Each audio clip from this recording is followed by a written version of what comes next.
The heat is on as we enter into the second half of summer on this August edition of Local Image. And while a very wet spring into early summer helped our local lakes inch up a bit higher when it comes to water level, there still remains great concern over lake levels.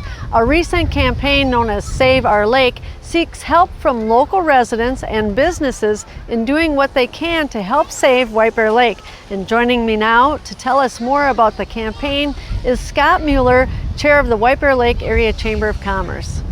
Thanks for coming, Scott. Thanks, Gorgeous Judy. day, huh? Thanks. It's good to get out of the office and get out here. It is, and I appreciate your time.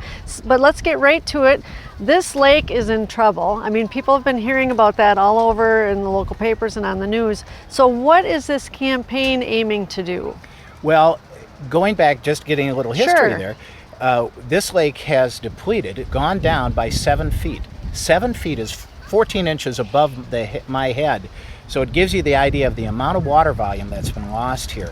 So the USGS study determined that as the lake level, as the aquifer below it goes down, the lake level goes down with it.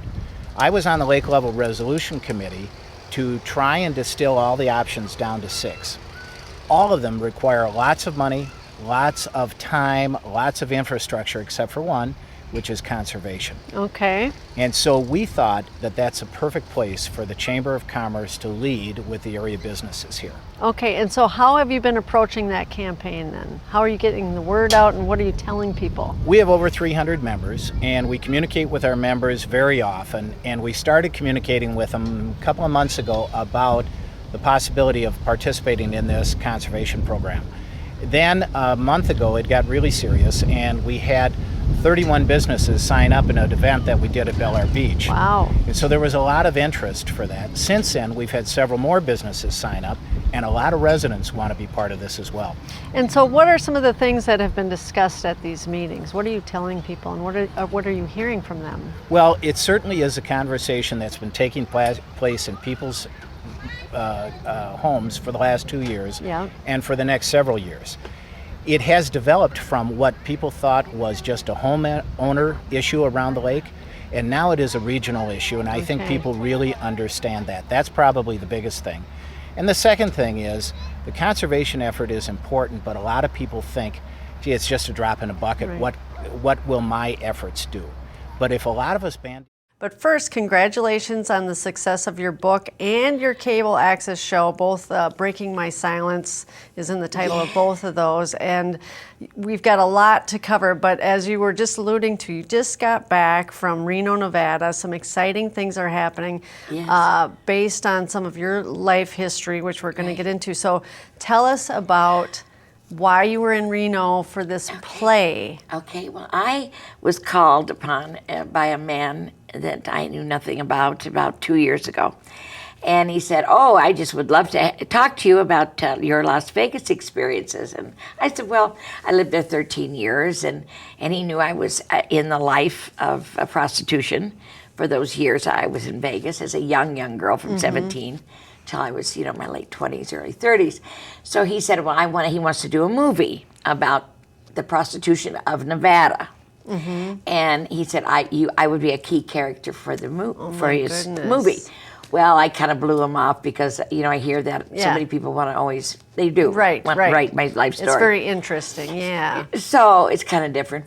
But anyway, so he says, so a year went by, and one of the ladies from the Pioneer Press called me and said, this man is trying to get a hold of you, not for a movie, but for a play, and he wants to get your phone number, and I won't give it to him without your permission. Right. Wasn't 10 minutes later, he called me on the phone. Oh my goodness. And he said, I want to do a play. It's going to be a play about Nevada's prostitution, because Nevada is the only state in the country, not the whole state of Nevada, only sections of Nevada, only certain zones are zoned for brothels. The play, as I understand it, features prostitution through the ages, doesn't it? And, madams, and your story fits in there probably during... Mine's the first play. Mine's the first of the plays. Okay. My monologue that she does, Suzanne Crawford is the woman who does my... actress, okay. My actress that does my and, monologue. you know, in your book, there's so much more detail about your life story.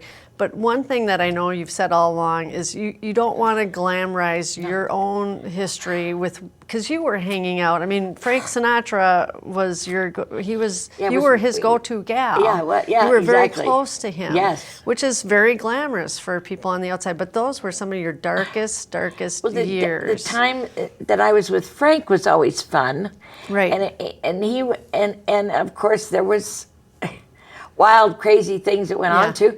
But he was fun. He was good and to he you. treated me like an angel. Yeah. You know, and he was really good to me. Wanted me to hang out, jump in his jet and all kinds of stuff. And I was. Last month, we featured the Guinness Book of World Records attempt in White Bear Lake to make the world's longest ice cream sundae. Sponsors paid to help make the sundae with those funds, benefiting the Relay for Life of White Bear Lake. The goal was to raise $10,000 to help fight cancer, but that goal was also broken when the total amount raised came to over $12,000. It was quite a night, and our coverage of the event continues to get hits on YouTube and our website. And thanks to the work of one local man who owns and operates a camera system that captured video, which we were allowed to use in our segment, let's just say it took our coverage of the event to a whole other level.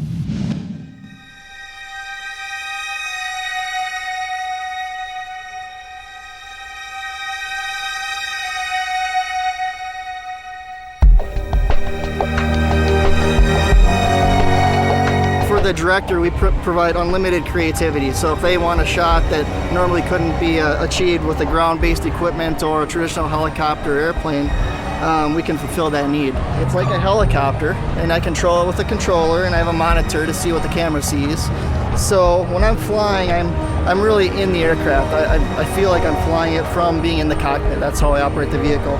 So we're just out here today shooting the world's longest sundae event and doing it from a new perspective. And I think Guinness will appreciate our footage to use to validate the length of the sundae. From an environmental standpoint, we're obviously all electric. We just charge our batteries and go. We're not burning jet fuel, we're not burning oil, so we're cost effective, efficient, and it's kind of the new technology, the new unmanned aircraft technology that is slowly trickling into commercial use in the United States.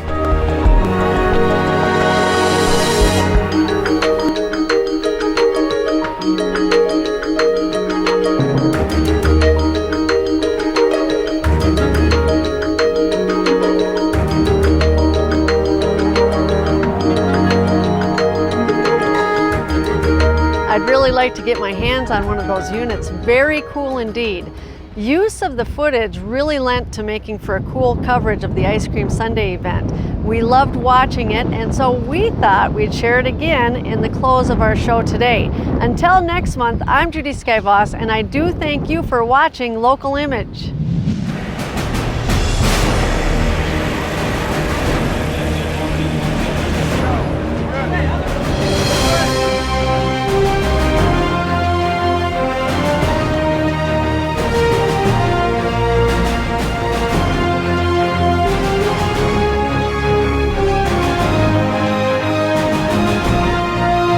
Everybody first says, John, you're crazy. And then we want to be a part of it. How fun is this? Let's do it. And then when I asked for ridiculous things, they said, and what else do you need? What else can I give you? It's really been great.